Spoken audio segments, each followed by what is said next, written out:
Kia ora, New Zealand. Welcome to Sweet Chain Live. My name's Matt Drake. This is episode 205. I'm joined this evening by my co-host, Morgan Harfell. Good evening, Morgan. What's up, Matt? What's up, team? I made it back this week. You did. I'm glad you to be did. back. Apologies for last week.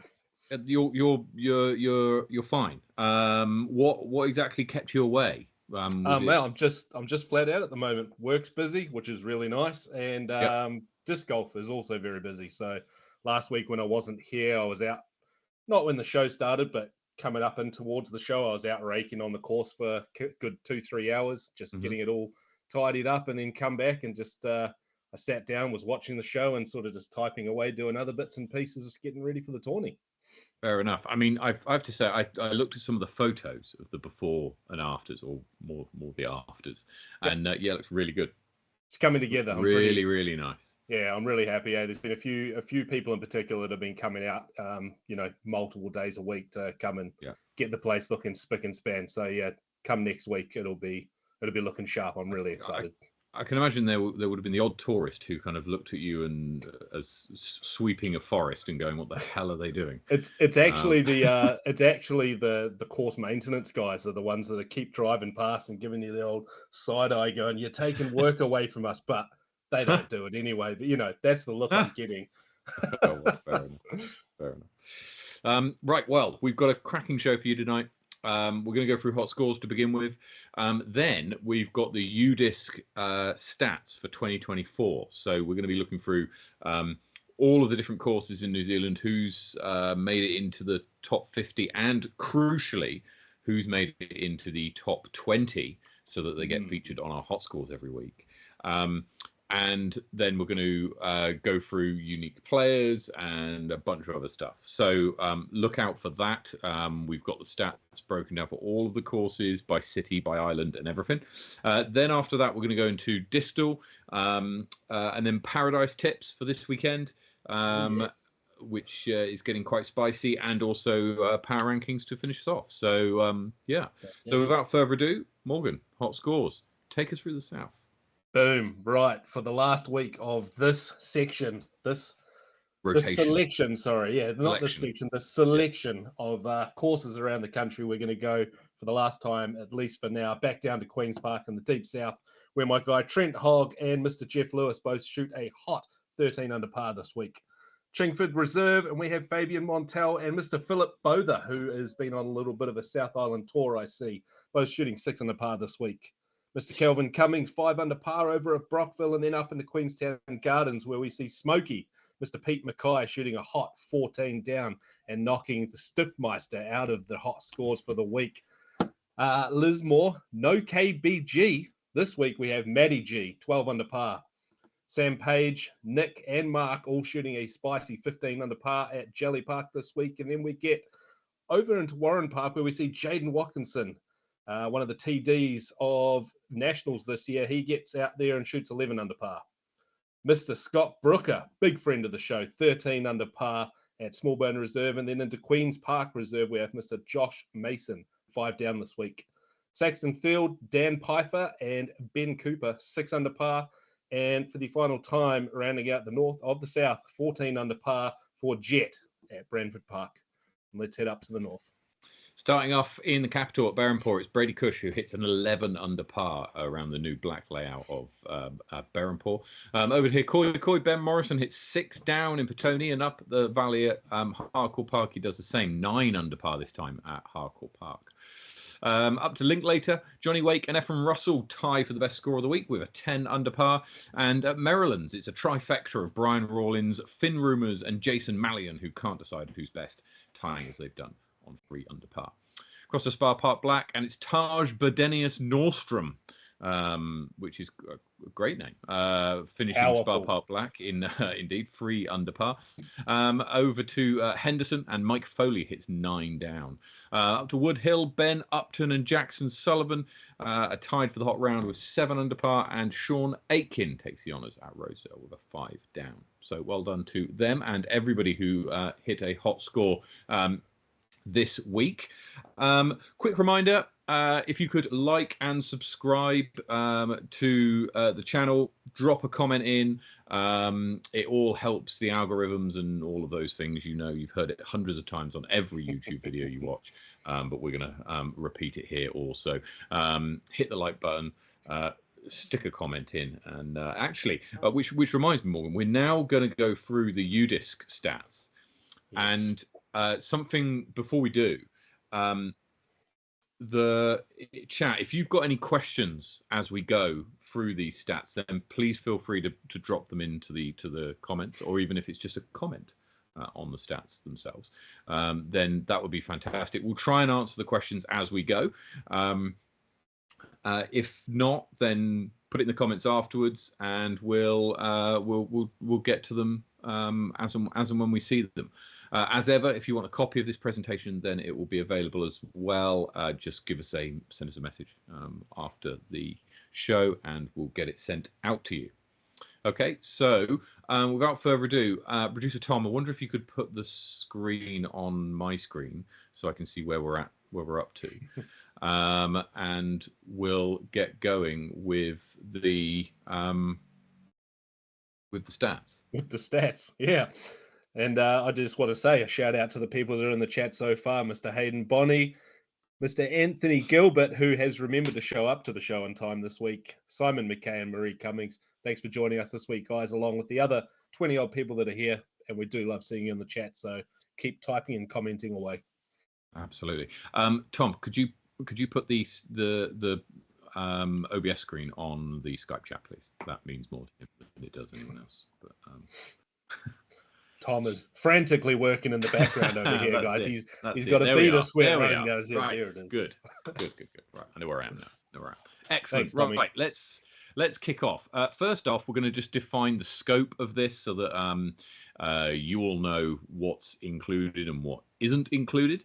So the scope of this group of stats is all disc golf courses by number of rounds scored on UDisc in 2024.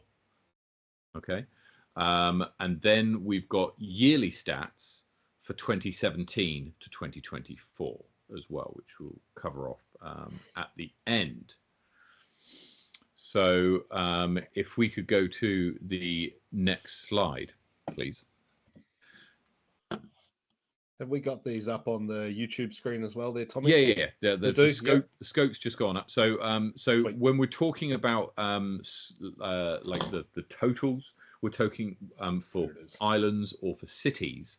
We're talking about all disc golf courses in a city or all disc golf courses in an island. Now, the other thing to mention at this point is that this is only rounds scored on UDisc, right? So there may well be, and there's every chance, and this obviously happens, there's plenty of rounds played all up and down the country that aren't scored on UDisc, and those obviously are not counted in this here.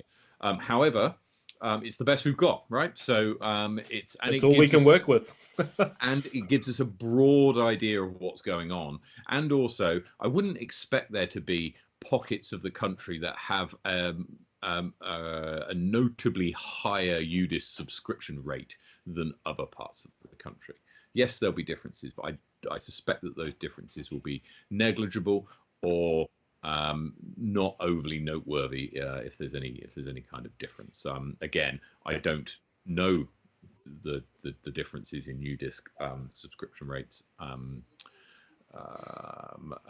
by city, but I mean, yeah, I mean it is what it is. Right. So first up, we're going to have a look through the courses which have fallen out of favour. So these are courses which aren't in the top 50 anymore, but were last year. Right?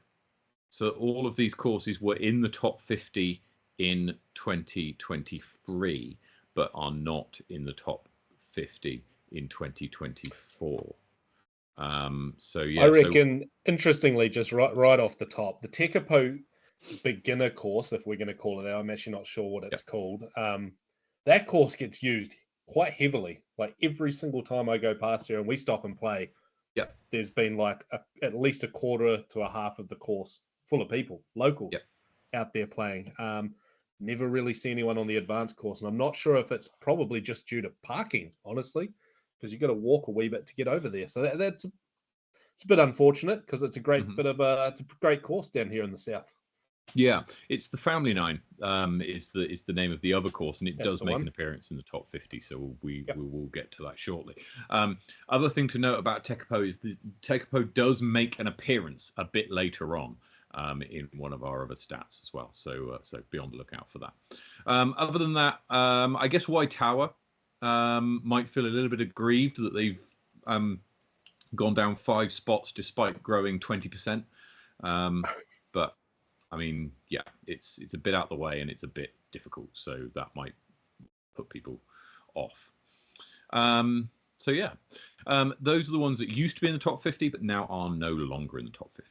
So now we're going to move on to the most popular courses, 41 to 50, and as we can see here, I think Morgan, you're seeing this for the first time. Yeah, I am.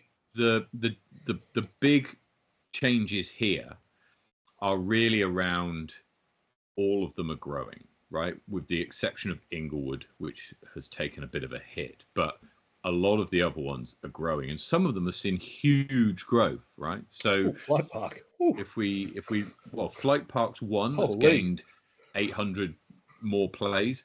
Motorola has gone 77 to 1158.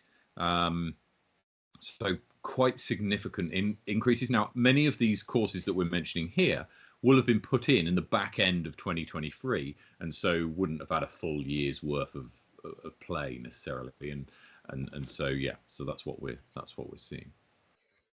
Yeah, quick also mention on the city. I've tried to match up the city as best I can. It's if you feel like I've got the city very wrong, then please let me know, and I can make the change. In some cases, it's my poor geography. In some cases, it's could be any other reason, but I think I've got it more or less right. So, for example, Inglewood I've included in New Plymouth, although Inglewood the town is its distinct town, and I'm sure could I just ask, where is Motorola? It's in the North Island, I think, but look, I don't know. That's all right. I'm going to do a quick Google over here because I'm just interested. Motodoa is in New Plymouth. So yeah. That's probably why Inglewood's taken a hit then. It could well be. Yeah.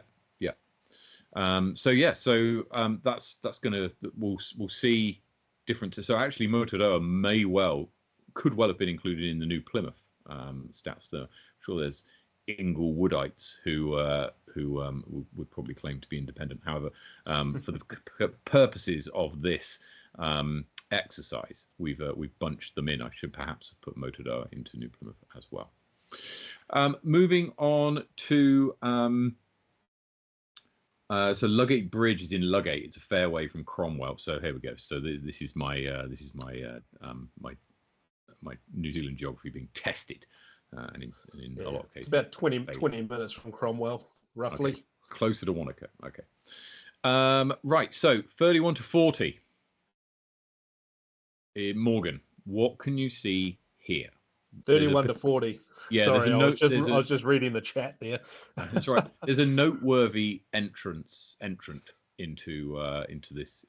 There's a couple of noteworthy points actually here. A couple of noteworthy points. Well, what jumps out to you? Wow, Saxton Field going bang on 2,000 rounds in 2024 for one. Well, that's right, but down significant amount, right? So that's down by a third. Significant, yeah. That's down by a third, and also means, and we've seen it. Saxton Field is the first casualty of our hot scores, and will not be featured in hot scores going forwards, unless it's thrown a lifeline, and we'll get onto the lifeline in a second. When you can tell me about what the other noteworthy point is. Well, I mean, for starters, and this won't be what you're looking at, but the Orchard course getting 1,975 plays. I was thinking about Waitawa, and I know they're not near each other, but they're in the same sort of district region. And I thought the orchard being all pruned up and sharpened up for the big tawnies up there is going to be a big component to why the Waitawa course has been missing out on quite a few players. No, that's exactly what my point was. It's the only new entry. Roger. It's the only new entry. Not the only new entry. It's the highest new entry. Sure. Yeah. Arn's saying that Motorola is the Rabbit Island course in Nelson. Do you know what? Yeah, I think you might be right there. No, surely not. Surely not. One moment. Motorola is in New Plymouth. Can someone in the chat that actually is from the area just confirm? You had to have played one of those 1,000+ rounds that was there.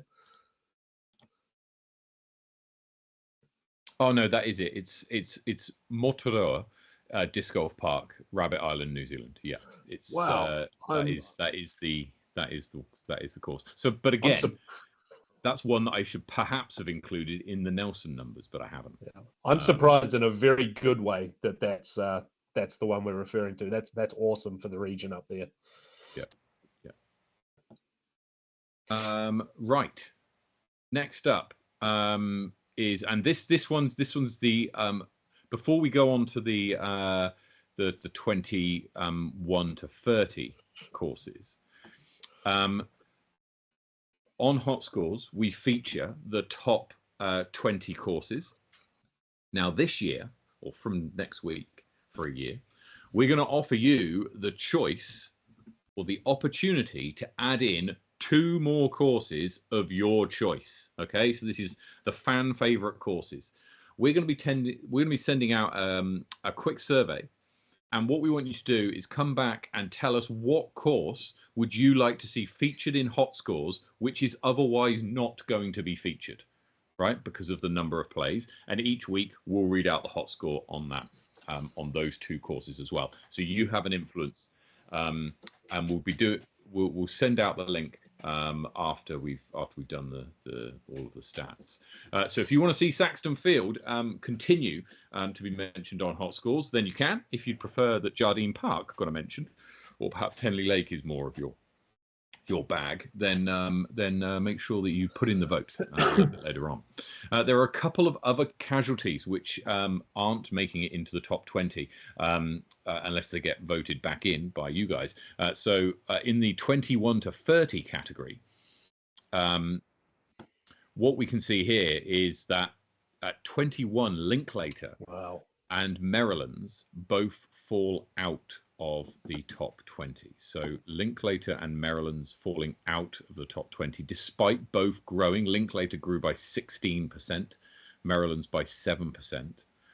Flaxmere has grown quite a bit. You can see that's a result of the Hawke's Bay team putting in a lot of work over in Hastings, and so Flaxmere getting a huge increase in the number of plays. Is up 8 spots to 27. So maybe Flaxmere could be the one that gets the nod. Up the bay, says MV Gilbert. Up the bay. Brookerav is up for this year, but clearly, sadly, won't feature RIP. in next year's numbers, as it was decommissioned earlier on this week, was it? I think, or last week. So yeah, it won't be featuring in our Hot Scores going forwards. Other ones which have featured in the past, McLaren Falls and Ascot, have both featured in the past. So again, if you want to get any of these courses into the top 20 Hot Scores, then make sure you let us know. Send those stats to the council, says Scott. Yeah, absolutely. If you want copies of these reports, then please send us a message after the show, and we'll forward you the presentation. Okay, next one. Now we head into the top 20. Here we go. Into the top 20. So we're coming into the business end, and we can see that the 2 courses which are joining the top 20 into Hot Scores are Taylor River Floodway in Blenheim, which has seen an increase of 60%, up 7 spots to 18, and Scion Tree Nursery, which has seen again a nearly 60% increase in Rotorua, up to 3,856 individual rounds, up 6 spots.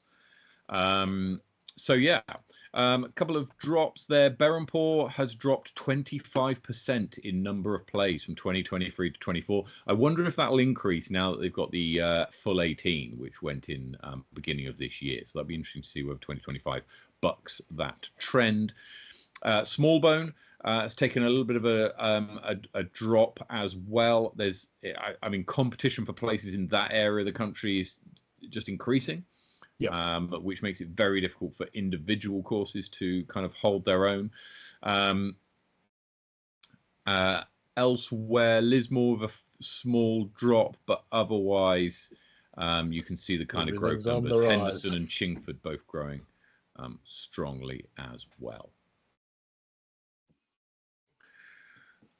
Into the 4 to 10. So look at that. Branford Park Nelson into 4th place, up over 3,000 plays, 61% growth, up 7 spots from 11th to 4th. So big ups to people in the Nelson area. We've seen the Rabbit Island getting a lot of plays. The Nelson scene is kicking off, and with a 60% increase, that is huge. Rosedale also experiencing some a big increase as well. Now, incidentally, 8,174 plays would have been enough to get you 3rd place last year. Okay, but this year is good enough for 5th. Rosedale up 47% growth, up 5 spots into 5th. Spa Park, the best course in New Zealand, is up 12% in number of plays, but down 2 spots in the rankings. Warren Park, which was 3rd last year, has sacrificed its podium spot and is now in 7th, despite an 8% growth. You've got the Queenstown Gardens, Morgan.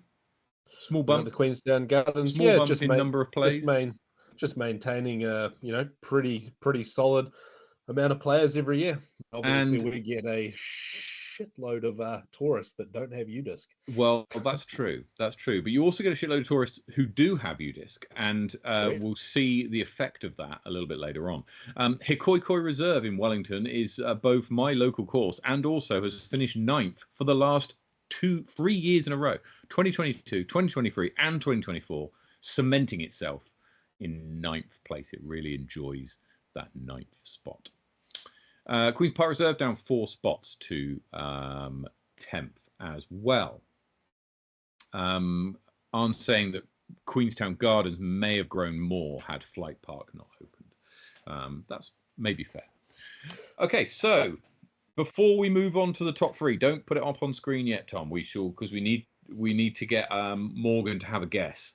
What is the 3rd most popular course? Guesses in the chat, please. Which ones haven't you seen yet?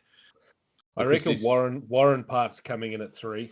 Well, Warren Park's on the screen now. Oh, is it right now? In 7th. Oh, yeah. It is too. Shivers. And sorry, I missed that right there. And it was 3rd last year.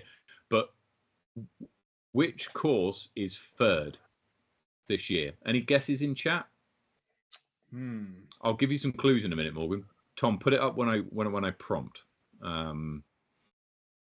But any guesses in chat? Queen's Park 3rd, says Matt Stow. Queen's Park's 10th. Queen's Park's on 10th right there, yeah. University of Christchurch Disc Golf Course, number 1. It's not, unfortunately, Jake. It's not. 2 have come out and 2 have gone up. We've seen some guesses come through. This course has moved up 21 spaces from 24th to 3rd. Huge increase. Wait, so this is one of the new ones? One of the new ones, which will be featured in Hot Scores going forward. And so, yeah. So, Marie mentioning Lismore in 2nd. Lismore is in 17th, Marie. But there's lots of guesses for the correct answer. I mean, it's got to be Jelly Park in 1, right? Obviously. Okay, but we're just looking at 3rd for now. So if you're saying Jelly Park to discount it, then fair. But there's 3 courses we haven't mentioned. I wish I had the North Island list off to my left as well as the South Island list. Okay. No, I'm unsure. I can't think of all the newest ones that are coming up. It's not a new one. It's not a new one. Third? Did we not just say that it is a new one coming from 21st spot? 24th. It came from 24th. So it had plays last year, right? So no, I mean new to the top 10. It's new to the top 20, Sorry, but for us. So in 2023, 2,600 people played it. Yeah. No, sorry. And then in 2024, over 9,000 people played it in 2024. Okay. Wow. So pop it up on screen, Tom. Many people got it. It's Bottle Lake. Oh, of course. Bottle Lake, that have experienced 248% growth. Absolutely huge. Absolutely huge. Did anyone get Bottle Lake? Mikey Asif? Or loads of people got Bottle Lake. Mr. Burgess, yep. I stopped looking at the chat for a minute there. Loads of people got Shot just going to go through some of the other ones that people have mentioned. Hardcore Park in Wellington, you might have missed it, came in 19th despite an 8% bump. With just under 4,000 plays in 2024. Second place, Morgan. Where's second place going? I mean, it's got to be Struggle Street. It's R.I.P. Struggle Street as well. R.I.P. Struggle Street. No, I don't have an idea on this one. You can carry on without me at this point. Any guesses? Nope. Any guesses? I feel like I've already seen all the ones. I feel like I've already seen all the ones in the down the list already. So this course actually experienced a drop in number of plays. That is in spite of there being 2 courses of it on UDisc. Yep. But what I've done for the purposes of these stats is I added them together so that it counts as one course because it's on the same property. But there's 2 different courses. That might be a clue for some people in chat. I think it's had a small mention so far. So yeah, Steve Lawson's got it right. It's Queen's Park Disc Golf Course in Invercargill. We've seen a small drop, 12% drop in the number of plays at Queen's Park from 13,000 down to 11.5. However, still enough to keep it in second place. Mikey talking about Woodhill. Woodhill features in 14th despite a 5% increase. In last year up to 4,500, down 1 spot in 14th.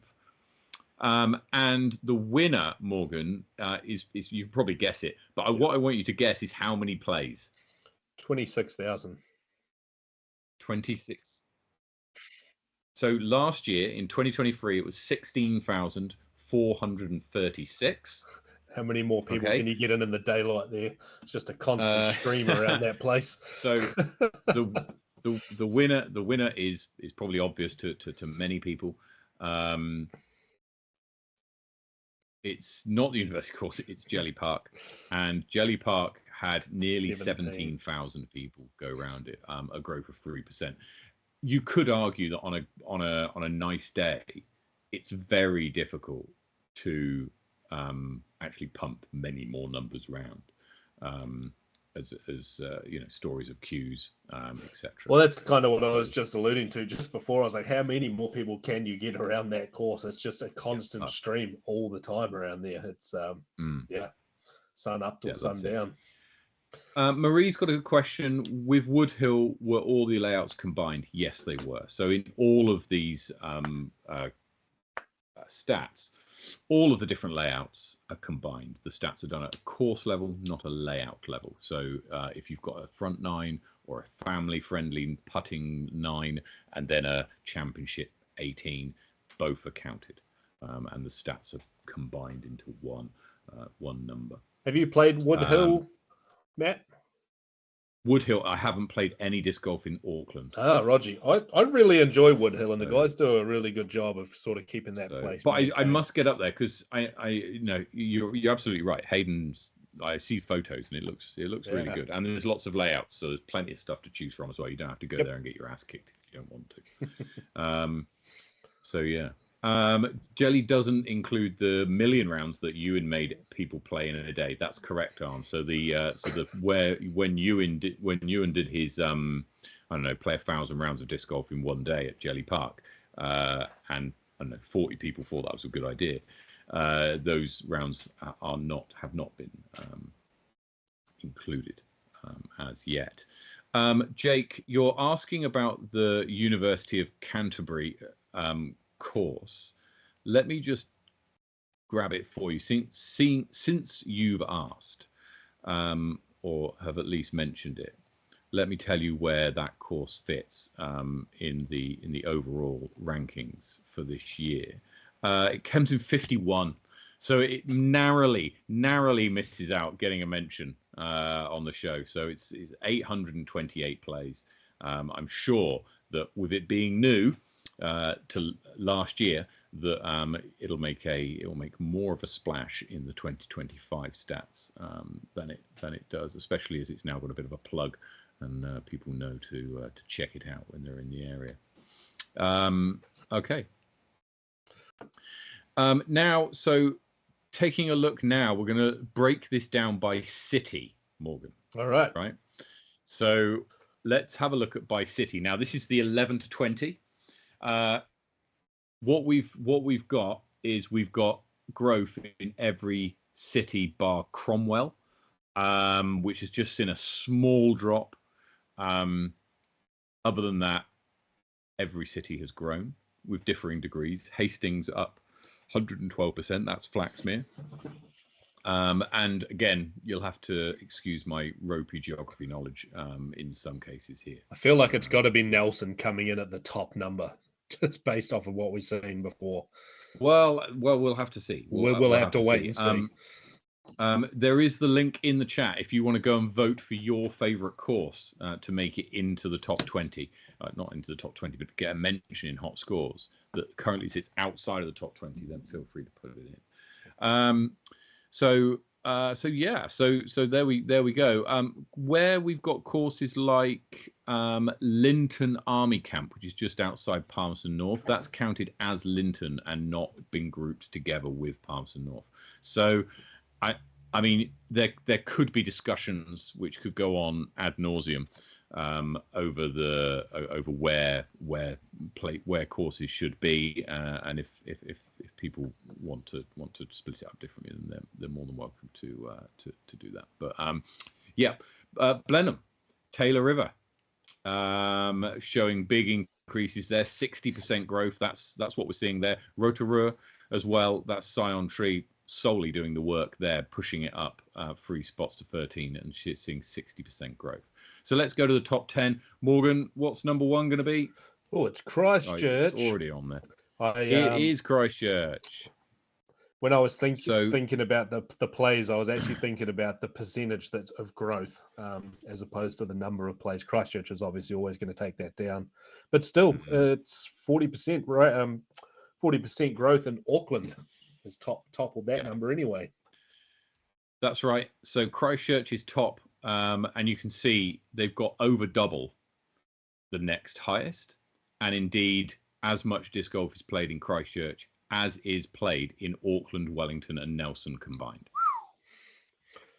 It's big numbers. Okay, so big numbers. So yeah, it's big numbers, and it grew by 23% last year.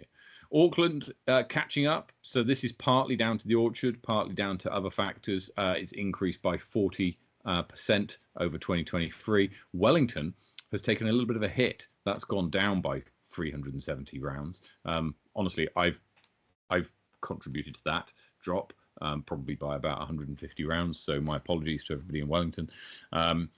So that's we've seen a bit of a hit there. However, with Berhampore going into the Berhampore's extended 18 going in, and soon to be Moonshine Park going in Trentham as well, I would expect 2025 to buck that trend. As with those two courses going in, it's going to increase the number of baskets in the ground in Wellington by almost double. So those two courses combined. So yeah, that's good to see. Nelson up to 4th more disc golf is played in Nelson than is played in Invercargill or Queenstown. There you go, Morgan. What do you think of that? I mean, I would have been shocked if you'd told me that before the show, but after seeing the numbers for Rabbit Island, it doesn't shock me at all. But it's what I thought was going to be the case. So yeah, incredible stuff.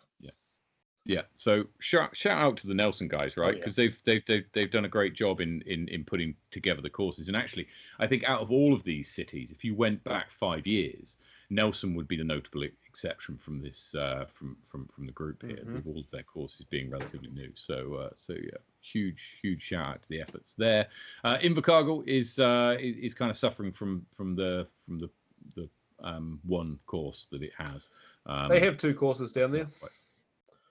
They had a new one. They had a new one installed, Anderson Park, I think it is. But yeah, I mean, that's right. Yeah, but the two together have seen a drop.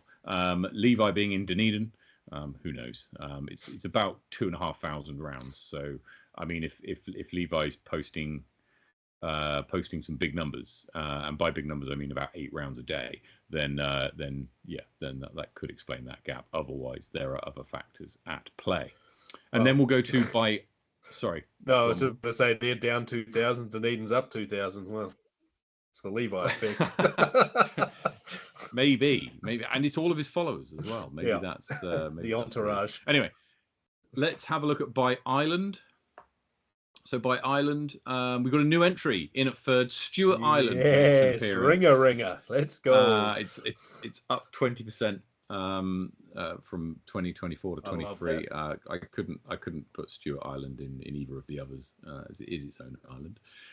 But we see that the North Island, although has experienced greater growth in 2024 to 23, so has closed the gap. The gap is still significant, right? So the gap is still 130,000 to 75,000. Overall, New Zealand disc golf grown by 20%. In 2024 to 2023, and that is number of rounds played in number of rounds played. I kind of want to run a tournament in Stewart Island just to double that number for next year's show. That's right. I mean, I can imagine it's quite frustrating to get to.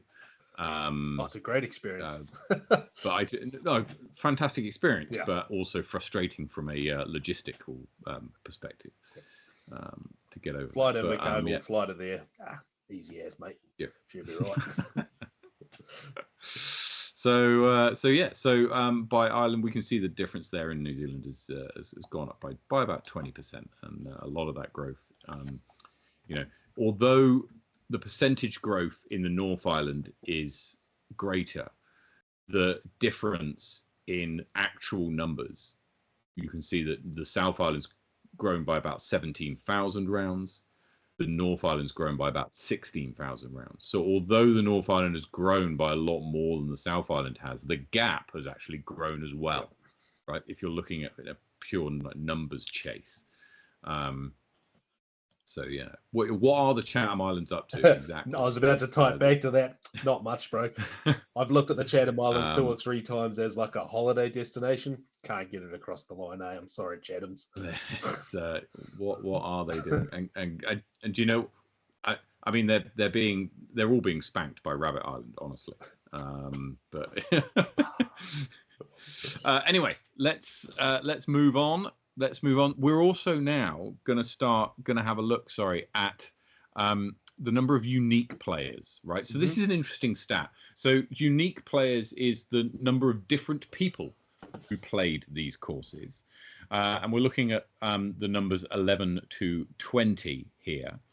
And here we can see the first kind of noteworthy point, right? Is down at Queen's Park in Invercargill, where 539 people played, 11, nearly 12,000 rounds. So each person on average played 21 rounds per person per year in 2024. And you can see how that compares to other courses around the place, right? You compare it to what's the average tends to be around the kind of 6 mark, 5 to 6. in Invercargill, they're playing that course a lot, right? So what this is suggesting is that it's a local course for local people. Yep. And Bramford Park up in Nelson also got quite a high rounds per person per year. The change that you see there is the percentage change from 2023 to 2024. What's good is that most places are increasing in terms of number of unique players. Yep. Let's have a look at the number 1 to 10. So in the absence of Invercargill, Bottle Lake climbs up to second place with a huge increase in the number of unique players playing Bottle Lake, up to 1,344, overtaking Queenstown Gardens. Overtaking Queenstown Gardens. So that's pretty interesting. Jelly Park. I'm not sure on that Queenstown Gardens result, actually. I may need to check that. That doesn't look quite right to me. Oh, no. It's probably about right. It's probably about right. So, yeah, the tourist effect in Queenstown, not perhaps as high as you'd expect it to be. There's lots of people who play Queenstown that are tourists giving disc golf a go for the first time, or only just knowing that it's a thing for the first time. Yeah, that's definitely what it is for us down there. And so won't have UDisc necessarily, and so kind of unlikely. Rip Brooker Ave, which saw a 44% increase in the number of unique players who went round it. Other than that, every course in the top 10 saw an increase in the number of unique players playing it. And let's have a look at a local course for local people. So a local course for local people. So this is ranked based on the rounds per year that each unique person puts in. So as we said, in Invercargill, 11,500 rounds played by 500 people. In Linklater, 3,500 rounds played by one person, Johnny Wake, and 237 others. To bring the average to 15, and Bramford Park in Nelson as well. Surprised to see Hikoikoi up there actually, with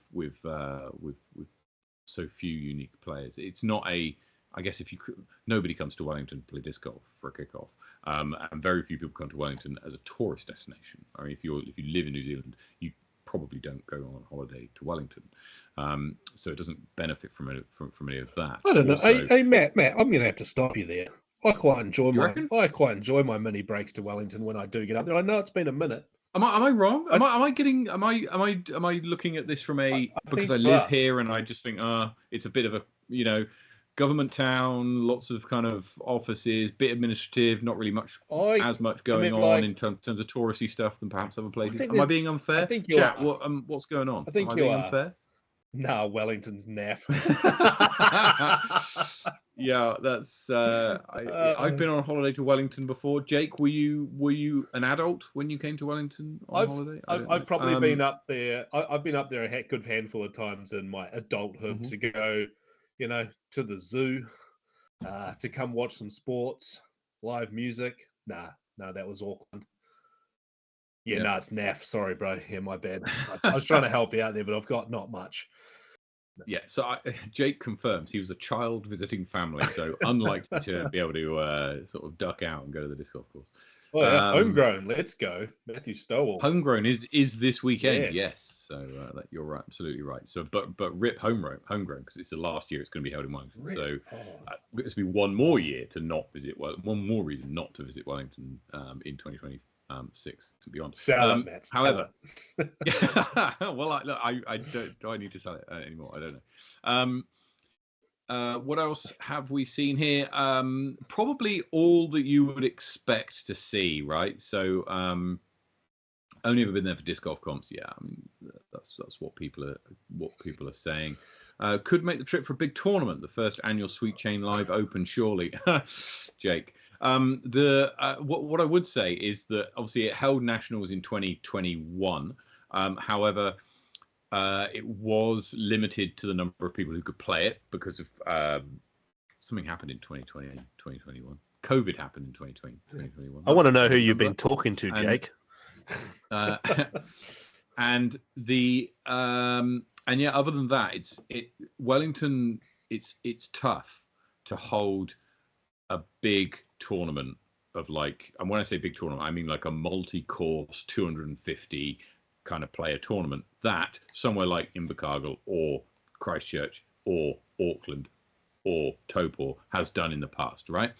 It's very, very difficult to do that, largely because the courses in Wellington are quite spread out. Berhampore isn't big enough to kind of host that that kind of scale on its own, and it's only recently become 18 holes, although for tournaments it often uses and yeah, so we shall see. And now if we go to tourist towns, so tourist towns are where the lowest number of rounds per unique user. So this is where there's a high number of unique users, low number of rounds played. There's a minimum of 200 unique players that I've included here, because else it gets a bit silly towards the lower numbers. And so there we can see the University of Canterbury. Jake has played 828 minus 346 rounds, and has made it into second place. So well done there. But as you can see, all the rest of those are kind of touristy places, right? Mm-hmm. Tekapau, Ohau, Lake Hawea, Tekapau again, Cromwell, Hanmer. They're all places that you might go for a weekend, or you something like that. And so you'd play the course, but you might only play it once. So yeah. A lot of passing communities, to be fair, right? Not even places you might be going, just places on the way to places. Exactly. Yeah. So that's what we're seeing there. And finally, let's get on to the country growth. So this is at a absolute top level. We can see there 2024. It's gone. Since 2020, Morgan, the numbers have nearly quadrupled. Yep, that's incredible. Now, bearing in mind that obviously 2020 was the number of rounds would have been reduced because of COVID quite significantly, especially in the North Island and Auckland, especially. 2021, things continued in that way. Auckland was hit, but by 2022, things were kind of back on their feet. So it's pretty difficult to tell. We obviously experienced the COVID boom. We can kind of see that. But what's interesting is that I remember last year we talked about how the number of rounds might plateau, and actually the number of rounds hasn't plateaued and has increased by a higher rate in this last year than it increased in 23. Yep. Right. So which is fantastic. It's fantastic for New Zealand disc golf. Shout out to the 8 people who registered a UDisc round in 2016. So that's incredible. That would have been, you would probably have had the UDisc beta or whatever. I feel like I might have been part of that. Do you reckon? I was 2018. I was a pretty early adopter, eh? Chat, what's your earliest round in UDisc? What mine is 2018. I registered 25 rounds. October 2018 was when I started on UDisc anyway. I lied. Mine is also 2018. So yeah. So chat, is there anyone who can do better than that? Anyone got any 2017 rounds? 2023 is not going to cut it, Jake. Not in my first. Not in this competition. Where was your first UDisc round, Matt? Oh, it would have been Hikoikoi. Almost certainly Hikoikoi. Hikoikoi. Mine was a course called Uptown NG12, which was a course that I designed, and we were playing with just a sole basket in Nottingham in the UK. I was going to say, I can imagine it was in Nottingham that your one was. Yeah. I could find it. If anyone's looking for it, you can go into your UDisc, go to the bottom selection down there, go to more, go to rounds, and then go by date. That's it. 4th of October 2018, Hikoikoi Reserve. I shot a +9 with Jack Ryan. and Terry, Oh, what did I and shoot? yeah, and so that was not good shooting. +9. My yeah, that's pretty appalling, Neg 3 actually. for me. Pretty happy about that. So yeah. Brett, 27th of October 2018. God, me beaten by a few days. So yeah. Good work. Okay, so that's the UDisc stats as we've seen them for 2024.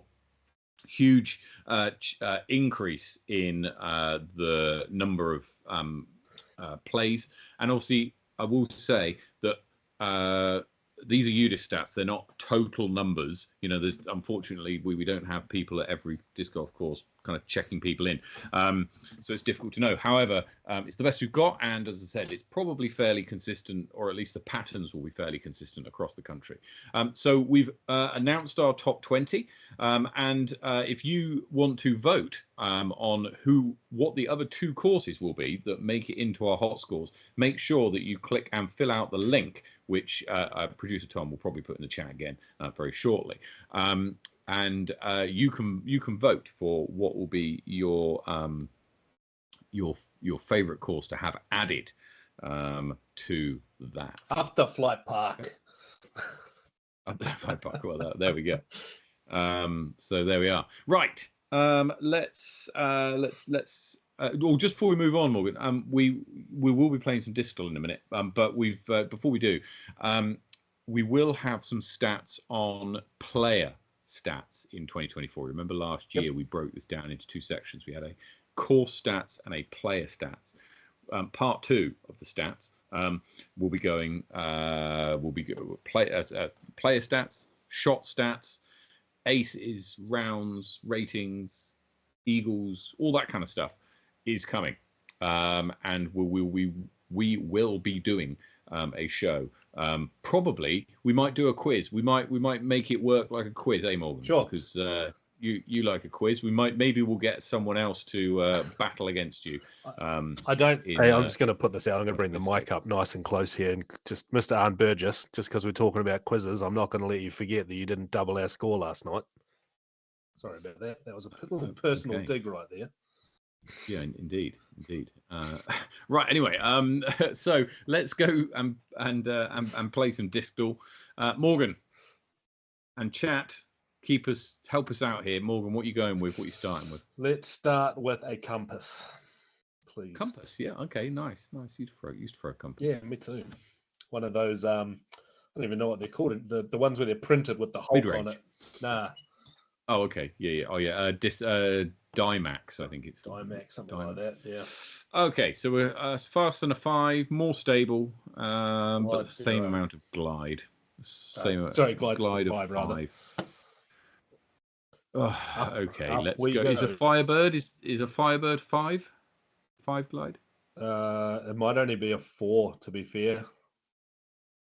Okay, I don't know. Let's guess it because we need some more information. Yep. Mikey's saying no. Of course, it's not. Yeah. It's a 3, but it is Innovus, so we have gained that, and it is a driver from Innova, and its fade is less than a 4, more than a 1, and its glide is a 5. So we're looking at something, and it's actually significantly higher than a 9. So we're looking at is it 3 either side? So it's not 10, not 11, not 12. So it's going to be a speed 13. Firestorm. Could be Destroyer. Let's have a go. It could be Destroyer. I'm thinking Firestorm. Let's go Firestorm. Firestorm is so we got the right. So it's slower. So it's a 4. It's a 13, 5,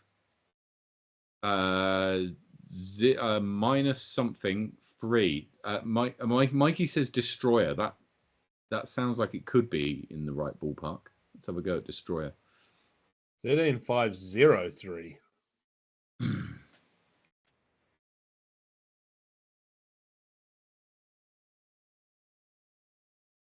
Nearly there.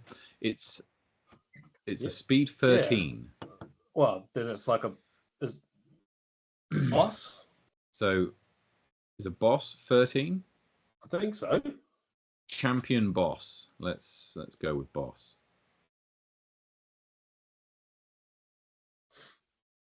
Oh, look at this. 13-5. It's almost there. Could it be a turn? That's it. I mean, a minus. No. Is it minus 3-3 for a turn?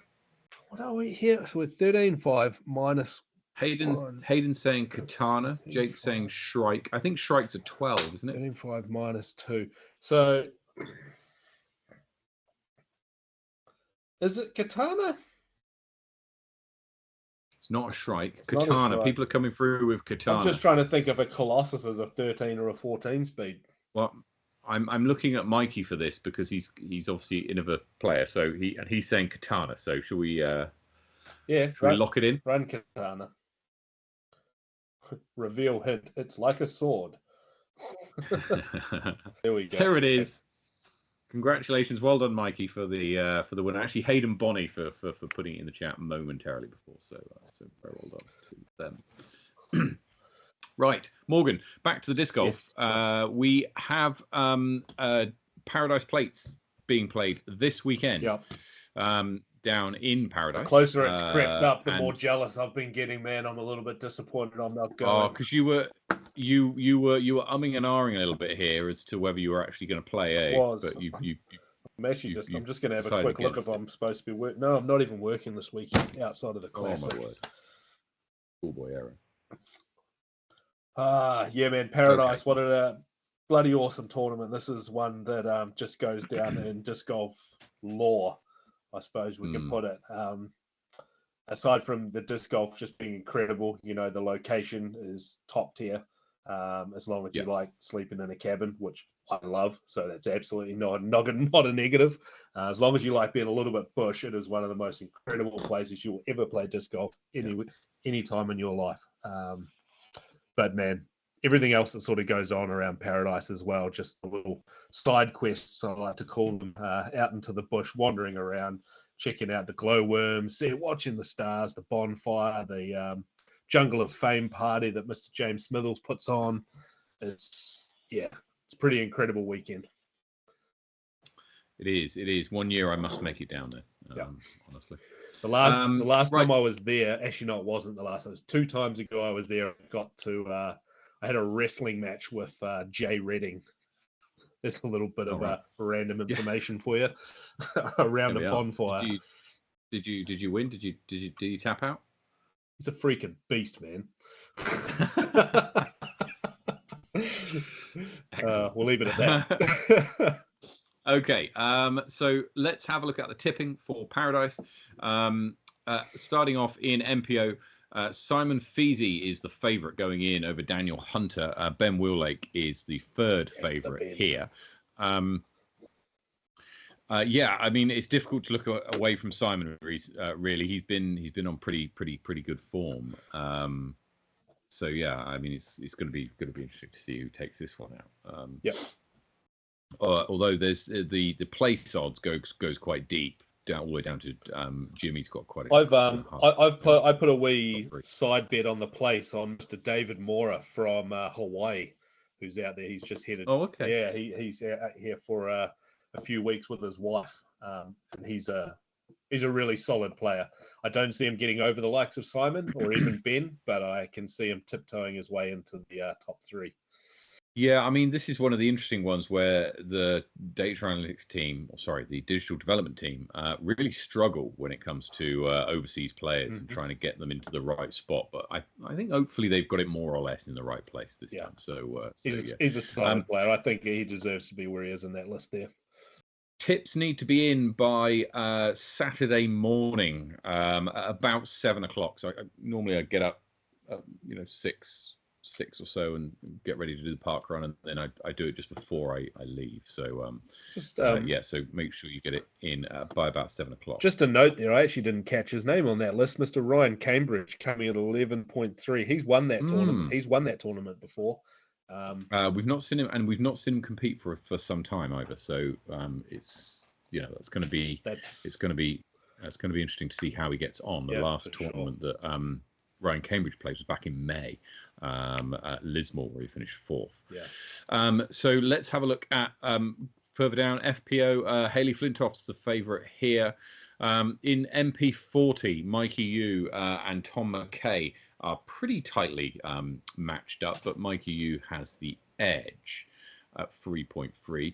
Hemi-Tia Fitu at 7.5 could provide some value for a place potentially. You never know, man. He could definitely take that out as well, to be fair. Yeah, 7.5 could be quite good value. Yep. So it starts. I thought this started on Saturday. It's tomorrow, is it not? Does it start tomorrow? 14th, okay. 14th to 17th. That's tomorrow. Yeah, it's the 13th today. Yeah, it's a 3-day or 1 round a day. My apologies. I read this is starting on the Saturday and something else happening on the Friday. So yeah. So well. Okay. So no. According to the disc golf scene, which is what I'm looking at, it says tournament info Friday doubles meeting is being played at 11. Best shot doubles flex from 11:30 till 3. Course open for practice from 11, and then Saturday is singles TD draw. Saturday, Sunday, Sunday is singles, and then Monday is singles divisional seeding. So that's what I said. So okay, so Mikey confirming it. Doubles Friday, singles Saturday, Sunday, Monday. Good. I thought I'd made a mistake here, but fortunately, are we long weekend this weekend?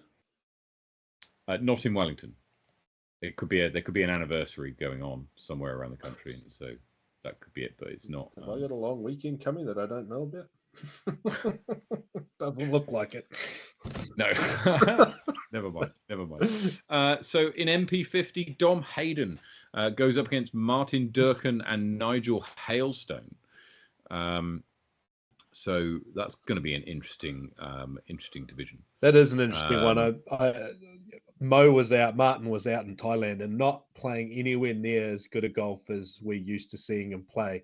And it didn't sound like it was an injury or anything like that. And I don't even want to call it a slump. He just wasn't himself at that point. So I hope he has found himself and he comes back and plays some spicy golf this weekend, because that guy's an incredible thrower of the disc. Indeed. Right. So we also going down into MA1. Ben Quinn is the favourite here, but ranked 22nd.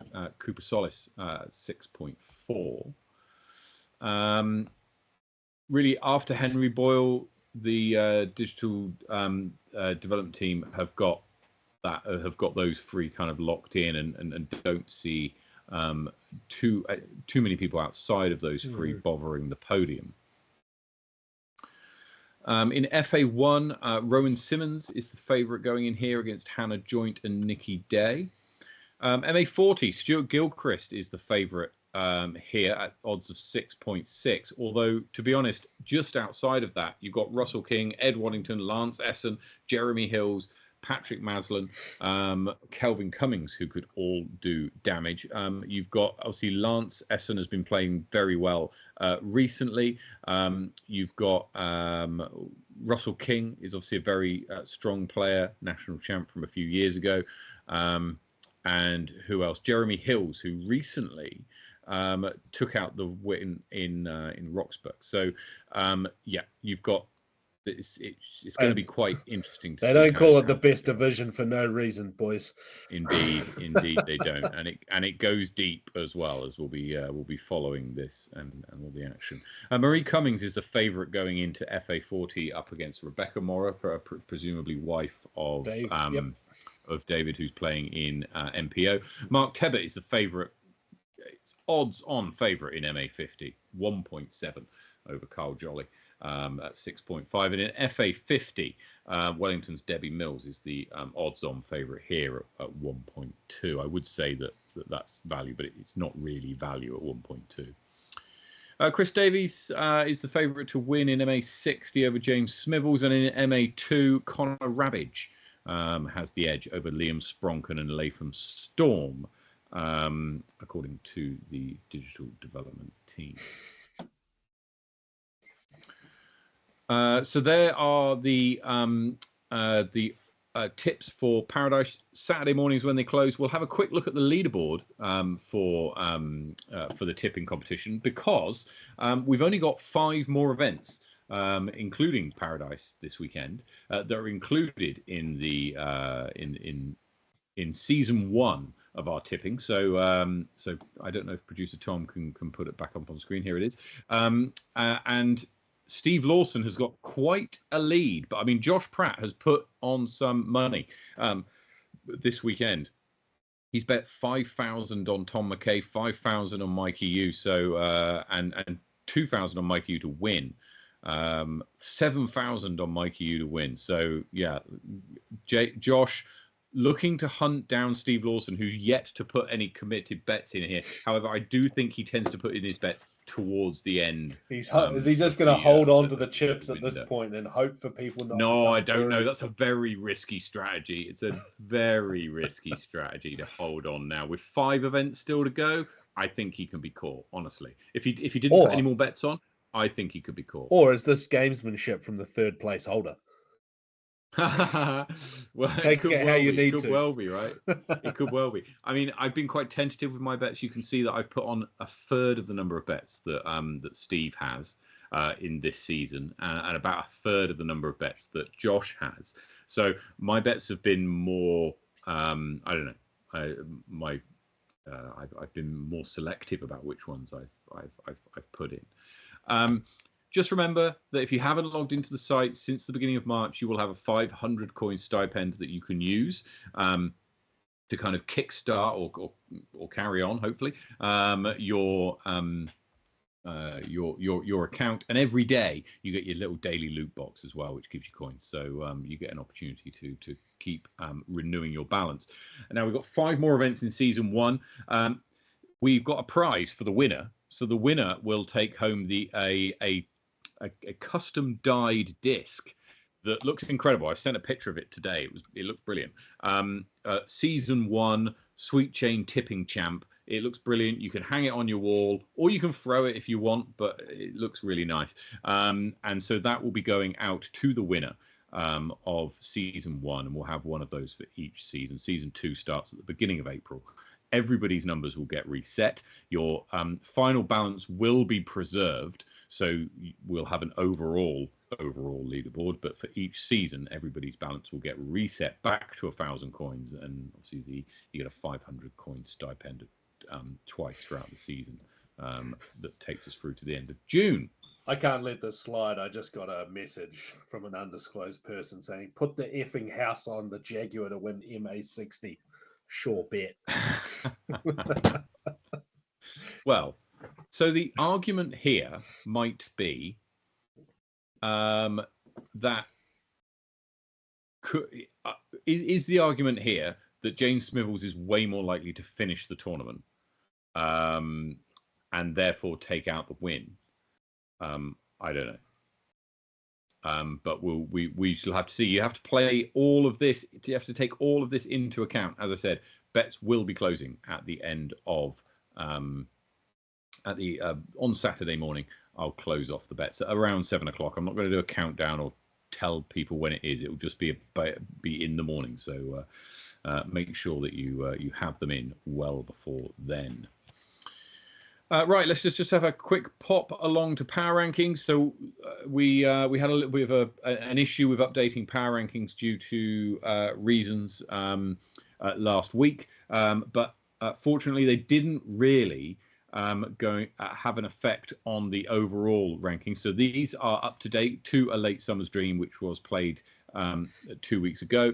So Alison Tweedy remains top of the power rankings for the ladies. The only movement that we've seen following tournaments from 2 weeks ago was Debbie Mills moved up 2 spots to 16th in the ladies division. And in the men's division, Ashton Clark was a new entry in at 17. Ty Engelke moves up 9 places to 18th. Magnus Davidson drops 7 spots to 25, but otherwise it's as you were. Shout out also to Andrew Faulkner up 69 places, nice, to 101. Dang. And Roy Potassi up 46 spaces to 255th. So well done to Roy. Right. that more or less does it for us for today. Have we got huge shout out? Have we got to, the upcoming events, Matt? Upcoming events? Have we got that there? I think they might be on the screen now if Tom can get them on. So these are the most recent upcoming events. That makes no sense. The upcoming events that are most coming up. You've got the Queenstown Classic, which takes place next weekend. So not this, then next. And then Seafarer and then Makaripi all that weekend. So apologies, you've got 4 events that are still available to tip on. So make sure you get your tips in. Nice one. And I've just chucked in the chat a link, which I don't even know if you can copy out of that chat, a link to the Generation Open, which we've just posted up in the last 24 hours. We one day up in Ohau, Matt, which we're very nice. Very much looking forward to. It's on May 10th, just a one day, a Saturday. May 10th. Okay. So we were sort of deliberating, do we do Saturday, Sunday? And we thought, you know what, if we do Saturday, people can stay. Then they can go home Sunday at a leisurely pace whenever they're ready. Sounds good. Yeah. We've been wanting to do the Generation Open for quite a while, and we just weren't sure where it sort of fit into everything that we do. And we decided to just rein it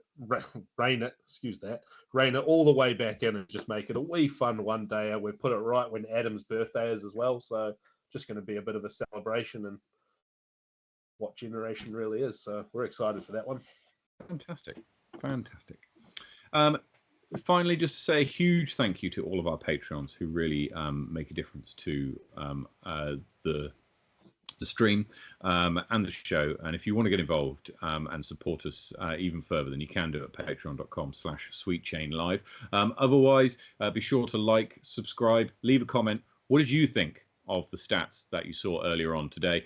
What do you think will be the top 20, will make it into the top 20 for 2025? And also, make sure you vote. We'll put the link into the description of this video, I'm sure, as well. And so you can vote on which 2 courses do you want to see mentioned in the hot scores that fall outside of the top 20. Very best of luck to everybody playing in Paradise this weekend, and wherever you're playing disc golf. Take it easy, play well, get some birdies, and we'll see you next week. Cheers.